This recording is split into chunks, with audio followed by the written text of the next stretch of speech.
Hi, sir. Good afternoon. Hello, everyone. We welcome you to Alleviate's interactive session. Your all questions will be answered here. Now, I introduce Dr. Wiquar, one of the very few hybrid pain physicians who is practicing these days. So, I just welcome, sir. Yeah, hi. So, sir, these days, so there are special, we need to address such little small kind of pains very specially. So, one of the common pains are like wrist pain, ankle pain, neck pain. We can address all these through regenerative therapy, sir. So, I just want you to tell few about these, common causes about the wrist pain, sir. Yeah. Hello, everyone. This is Dr. Wiquar. I'm a consultant at Alleviate Pain Hospital, Bangalore, the only pain hospital at Bangalore. And this month is Pain Awareness Month, and which is the required thing now. The awareness is very important about any field, and pain is something which is probably it's supposed to be one of the vitals, which is just like your heart rate, your BP, and all these things. We shouldn't ignore pain. Pain should be considered as to treat at the start when you get pain as early as possible. That is the time when we can actually cure it. So there again, where Alleviate starts off with is regenerative therapy. So regenerative therapy again is a very important aspect, which we not only are treating. Previously it was known as pain management, but we have, we believe in actually regeneration. That is regenerative therapy, like your stem cells and PRP, which is easily accessible. So certainly these things have got application. And to the patient presenting to our clinics, we all know that wrist and elbow pain is something which is quite a common thing, and maybe not treated so well also, and patients are continuously suffering with it.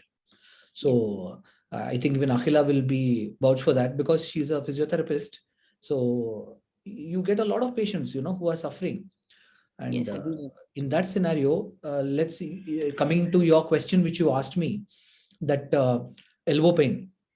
So elbow yes, pain is such thing that it's quite commonly presented.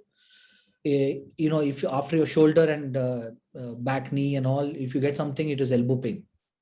So elbow pain is again, there are bones, there are muscles, there are tendons. So again, a concept which I always feel like I should tell it across to the layman and the people, our patients. They are supposed to know it is that the muscles come and attach to the bone as a tendon, and two bones are attached together by a ligament. So this is an important thing. In this scenario also, you have got bones in the elbow from where the pains can come. So arthritis, that's why you have got rheumatoid, you have got OA. All these things can happen because there are multiple joints coming and attaching. Second thing is, but again, it's not very common. In rheumatoid, elbow pain is very common. That is there. But OA of elbow, not very common. And you can have a sprain, a basic sprain can be there. You can have, very commonly presented is that you can have outside and inside. These two areas, if you actually touch and feel, you feel two bones. These are called, epicondyles. And that area gives attachment to the muscles which come from here. They come and they come and, there is an insertion there. They come and are connected to this bones. So this area where it comes and connects, that is called your tennis elbow, which you can have, where we say lateral epicondylitis in medical terms. Commonly, it's also our very own Sachin Tendulkar. He always used to wear a belt here. This is because you're offloading it so that the pressure doesn't come to this area. You're giving rest to this area. And similarly, there is inside this area where you can feel a bone, and that is called as medial epicondylitis or golfer's elbow. There are ligaments inside. These ligaments, not very commonly, but can get torn also. Your collateral ligaments, which are there, which are multiple ligaments which are connecting. And those tendons which are there, the tendon comes and attaches to the bone. Around that also, you can have inflammation. you can have tear, you can have sprain, you can have fracture. So before we actually treat only the pain, we also rule out why it's caused. And these are red flags which we are supposed to know. If there is a fracture and I'm treating only the pain, it will not solve anything, So that is why you have to rule out all these things and accordingly treat it. Yes. Okay. Yeah. So, and there are few more conditions like base of thumb in our wrist, sir. I mean, commonly people tell pain at base of thumb. Correct. What could be the causes of this? So again, coming down to the wrist, wrist we'll just give a basic intro. Let's because we have started with elbow, we can also go for treatments of elbow also. So elbow pain, commonly you get pain now, and any pain which is within 2.5 months to 3 months, we say it's more of an acute, and beyond that, it is a chronic pain or a old pain. Okay. These things, the patient who have come to us, usually they have tried everything from medicines to massages to physiotherapy many a times, and it is not solved. So what do you do now? There is no surgery involved, and you can't keep wearing the belt again and again. If you remove again, it's paining. So in that case, what we do at our place, we believe that diagnosis is the key, first of all, because all these places which we are discussing are in or maybe less than a centimeter itself. So we have to diagnose it. And when these areas are so small, areas which are the pain generators from where the pain can come, so certainly picking up those is the key. You have to pick up the pain areas for actually doing the treatment. So diagnosis, we believe that a thorough examination, a normal physical examination, and then based on your suspect, you also do a complete comprehensive ultrasound examination. So we at Alleviate, at each of our centers, have got ultrasound. It plays a very vital and an important part in our physical examinations. Yes. So what we do is we actually examine it, and the benefit of ultrasound is, even if a lady is pregnant, even if however aged you are, whatever it is, even if you're claustrophobic or not, and the benefit also is that very handy, and you can do it anywhere without any radiation, and it can be done in real time. You can see what is there.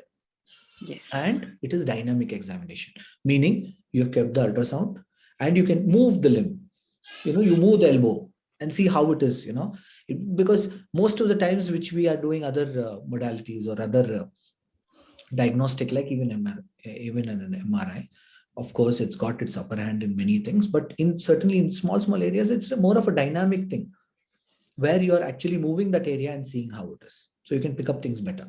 So this common extensor which comes and gets attached can get tone also, so the tone areas can actually be picked up. Those can be treated with regenerative therapy, very natural therapy. So you can treat it with your PRP, wherein specifically you're inserting a very, very, very thin needle into that area, and you're actually depositing the PRP. So very naturally, at any point of time, any age group with any sort of comorbidities, you can actually treat. Even if the patient is old or young, you can treat it. Okay. And it is something, it's a daycare procedure.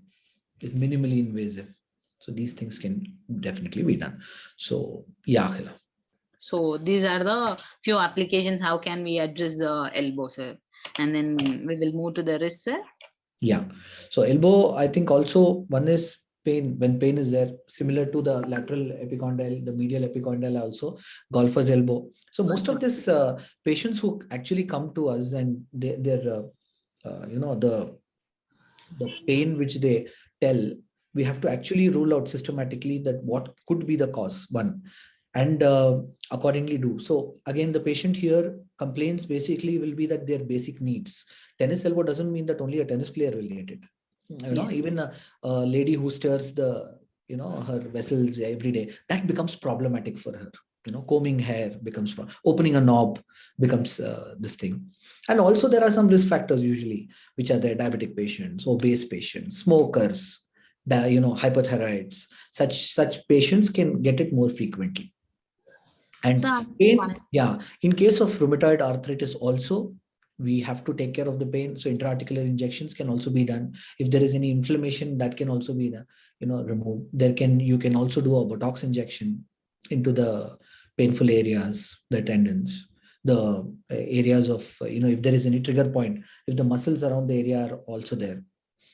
So this can also be done. Even in elbow pain, as you must be knowing, that there are nerves also passing through. So we should also see if it's actually the nerves which are starting from here. Is the pain referred from there? Is it primarily here, or is it that the biceps which is coming from here, coming and attaching to the elbow, is that tendon coming in which is attaching, has a problem at the insertion there? So these things also have to be ruled out. And these nerves are also there.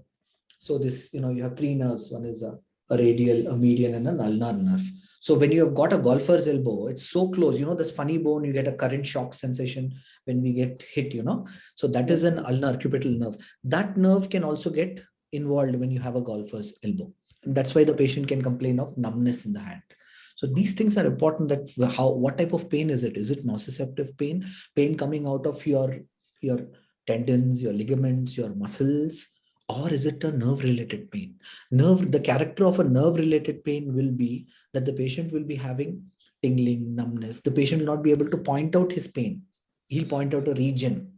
That is most of the times a neuropathic pain. It is involving the nerves. Okay, so I have one more doubt. So we can rule out this nerve pains through ultrasound, sir? Yeah, you can definitely do that. See, there is something called a Stinel sign, wherein you actually, on you palpating or hitting that, or a sonopalpation we say. So that areas can be, it will replicate your pain or the pain areas many a times. But still, there are other things like nerve conduction tests. So if your nerve is having some blockage somewhere, and the nerve is going down. So if you have something here, then the effect will be lower down also. So they will check in a nerve conduction accordingly, that at which level, what is the problem. So you can do that. And if the nerve is getting entrapped between, so the nerve has to pass through muscles. It has to go over bones, So that's why when you have a fracture, there are nerves getting injured. So these things can definitely be picked up with ultrasound to a level. But you can also take use of other things. Yes. Like nerve conduction tests, and all these things can be done. Which will be more helpful in the diagnosis. Yeah. Sir, and one more doubt also regarding this. How is this PRP for diabetes patients? See, PRP can definitely, PRP can be done. See, diabetic patient doesn't mean that it should be uncontrolled. You keep your sugars in control. Once your sugars are all in control, you're almost equivalent to a normal patient, isn't it? But neuropathy, there are a few studies wherein, diabetic neuropathy can be tried with PRP therapy. I'm telling you the diabetic neuropathy as such. So usually the people, out of topic a little.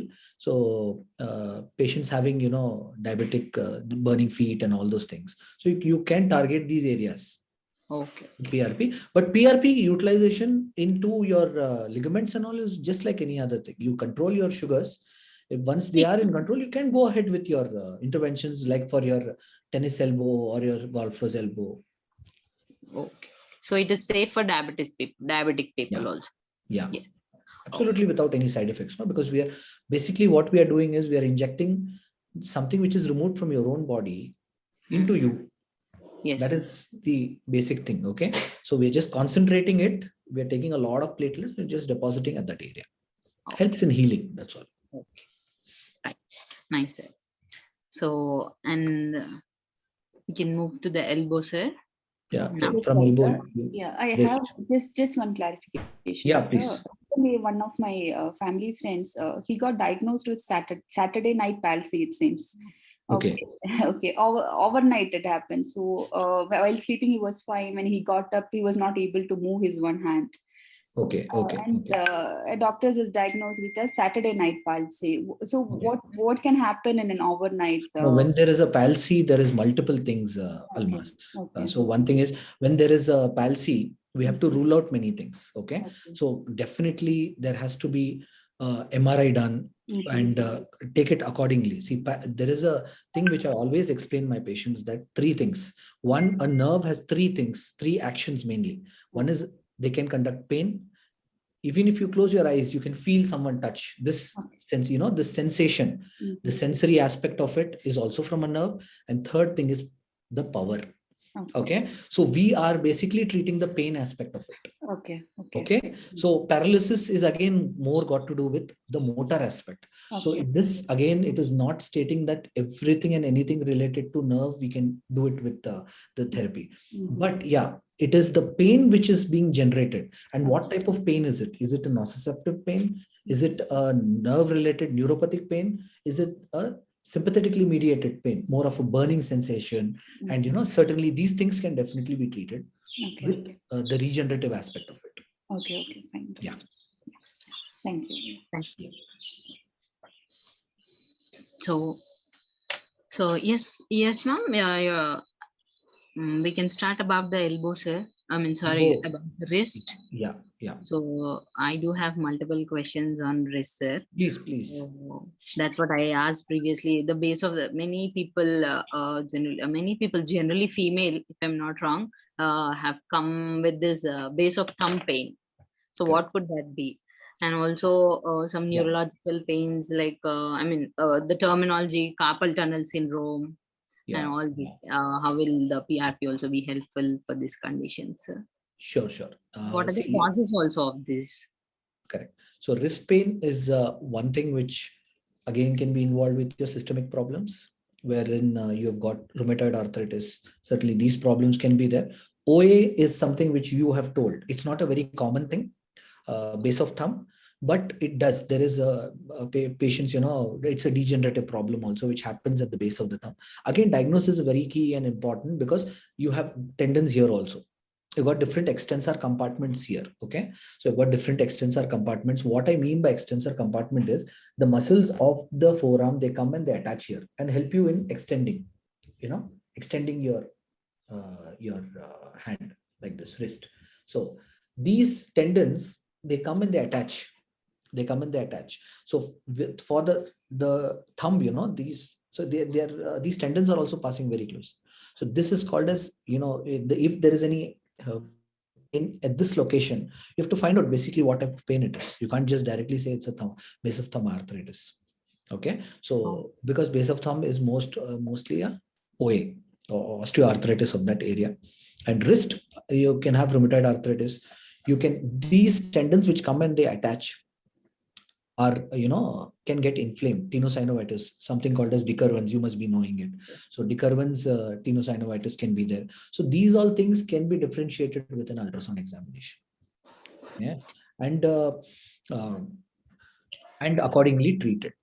Fine. So base of thumb first is diagnosis. How will you diagnose? Many a times it cannot be picked up.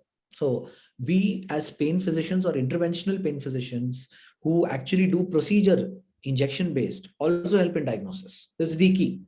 This is the universal thing which we need to understand, that there is a pain at some location. Many a times we are not treating MRIs. We're not treating any blood reports as such. We're treating patients. And the patient says, no, sir, I do have pain here. Isn't it? So you also have something called as a diagnostic intervention, wherein that gives you in hand that, this is the area. One of the common thing which I have always seen in my practice is SI joint. So, the patient has underwent, spine surgery. Patient has a CA patient with multiple meds for a few years, and suddenly he's got, he's suddenly bent and he's got pain. So there might be a small disc somewhere, but is it actually affecting you? And SI joint, in that case, gold standard for diagnosis of SI joint is an intervention. Is an intervention wherein the joint, which is so small, you actually see through an ultrasound also it can be done, or in X-ray guidance, fluoroscopy guidance. We put a small needle into the joint, give a little bit of dye, confirm it, and give our injection. And patient has significant relief that was positive for it. Okay. So this intervention is also very helpful in any part, no different in your wrist as well. So if the thumb arthritis, the patient says, put a little small injection, you add some anti-inflammatory and see how he responds. But if you have got significant area and there are few tests which actually give you an insight that this could be the diagnosis, so accordingly you treat it. Okay. So intersection syndromes, Dickerwins. So there are other nerve entrapments as well, which you asked me, one of them. So if the nerve is getting caught up somewhere in the body, There it is, because as I told you, the nerve cannot just pass over everything and come, isn't it? It has to pass through some, two things, for example, two muscles, and there it gets entrapped. Okay. There is a bone, it gets entrapped, or it gets caught up between this. So the area below that will have this pain. It can be weakness as well. Okay. So median nerve, which is there in the middle here, as the name suggests, it's in the middle. So this nerve getting entrapped, caught up between the ligaments and all, and the bones and all these things. And this area is called as carpal tunnel syndrome. So patient will have tingling, numbness, pain of this 3.5 area, these 3.5 fingers. Not here mainly, many a times. It's mainly your thumb and this. So the patient might have some tingling, numbness, pain. And if it is very chronic, you can have the muscles which they are supplying, they can be wasting or thinned out. Those muscles can get thinned out. So that diagnosis can be done with an ultrasound. Nerve conductions can be advised for the patients. That could be done. And it could be accordingly treated, wherein it's gone and getting entrapped between all those, the ligament and all that. You can free it up. And the nerve also requires, not only here, it requires food. It requires blood supply. There are small nerves which actually supply them. So these get entrapped again. That is why that pain always coming. You free it up and you can give a PRP around that area also, which is more of a regenerative thing. Okay. Yes. Yeah. So, and a few more questions, sir. So, I mean, PRP can be helpful with carpal tunnel syndrome, sir? Yeah, we do. We do hydro dissection, wherein the nerve, we visualize it, we free it up first. That could be done with a normal 5% dextrose, which is a sweet water in your body. So that could be utilized to actually free up the nerve and release it. And we can do fenestration of the ligament also with ultrasound guidance. Okay. And PRP also can be done. Oh, nice. And many a times what we have noticed is that median nerve getting involved, carpal tunnel syndrome, as we say, many a times it's secondary. There could be a ganglion, this ganglion, you have this swelling. I mean, I also have here. See? So you can have these swellings here also. So that could be pressing. In pregnancy, the patient might have, which we can appreciate in an ultrasound, it is inflamed, it is big. So that, and when you actually, rotate your probe and see it in a long axis, when I say long axis, a nerve can be seen like this as a dot, or it can be seen long, correct? So when you see it long, it is actually pinched at one area and becomes bigger. So that pinching of the nerve can be visualized very clearly in ultrasound. You can see that the nerve, it has got fascicles, it has got, dot, dot, dot. You can see it like quite clearly that it's quite become big and inflamed because it's been under pressure, no? Yes. Okay. These things help in actually coming to a diagnosis and also treating it effectively. Okay. So, any more questions from any one of you? All questions will be answered here. Yes, doctor, just one question from my side. Okay. One of my friends, she got diagnosed with carpal tunnel syndrome, and I suggested her our treatments. Okay, but the next thing she told me that no, injections and all I can't do. Why injections? I have many side effects and all. So in that type of case, right, to a lay person, what we can tell them, doctor, how it is different from a surgery, and she has opted for surgery instead of the injection or thing. So in that case, what we can tell to a lay person about an injection, especially to an elderly person, how we can tell them what are the benefits of this injection treatment over the surgery? See, one very small thing is that once they come, most of the patients, instead of we saying or you saying, it's better that we have to sit with the patient. You have to take, we should understand one thing, that patients, who are coming to clinic or in hospital who drop in, they're not coming with smiling faces, isn't it? No one comes to us with a smiling face. So, but we have to give that smile back to their face. So that is our job, convincing them, and giving them that confidence. And of course, there are a lot of studies. This is not something which we are doing alone. There are thousands of patients who are getting benefit of all these treatments all over the world, actually. So there are studies which are there. Educated people now have access to so much of literature. They can actually go through stuff. Of course, you are going under the knife for a surgery. And prior to that, whatever the options are there, effectively treating it should be tried. Okay. Definitely. And here we are not injecting any painkiller at Alleviate. Okay. We are very clear about it. And we put a complete this thing upon treating with regeneration. So most of it is dextrose, which is sweet water present in your body. And the needle also, which we are actually using, the patient whom you are telling, have they got vaccinated? Yeah, she got, even the booster dose has been done. Okay. The needle is even smaller or thinner than that needle. Okay. And it is even better because that needle was placed blindly. Whereas we place it under ultrasound guidance. Okay. So of course that thing will be there. See, I'm an orthopedic anesthesiologist. My main interest is always been in regional. So we are trained in ultrasound. Okay. So why we can sit here and confidently tell you is because we have gone through the cycle. We've seen all the things, and ultrasound helps you with your safety as well as your precision.